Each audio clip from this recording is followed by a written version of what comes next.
I realized I had put my Pentair ic40 generator in upside down this year.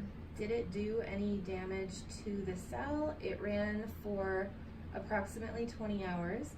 Also, when the cell turns on to generate, it shoots a white cloud into the pool. Upside down?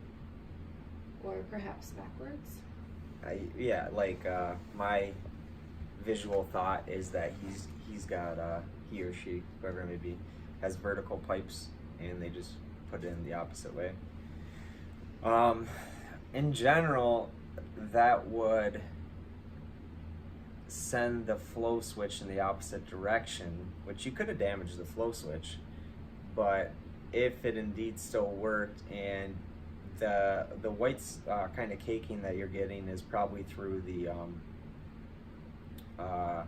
is kind of between the plates. So my recommendation would be to pull the salt cell off and take a look inside, see if there's a bit of buildup, and if so, it'll need a cleaning. But other than that, I would just say put it back to the way that it's supposed to be and run it and kind of see what happens. Like I said, it probably needs a cleaning based on what I'm hearing, but other than that, just kind of turn it back around and see what happens. Since the flow switches can be a bit, I guess, kind of fragile, there's a chance you might have broken that, but you won't know until you run it the right way.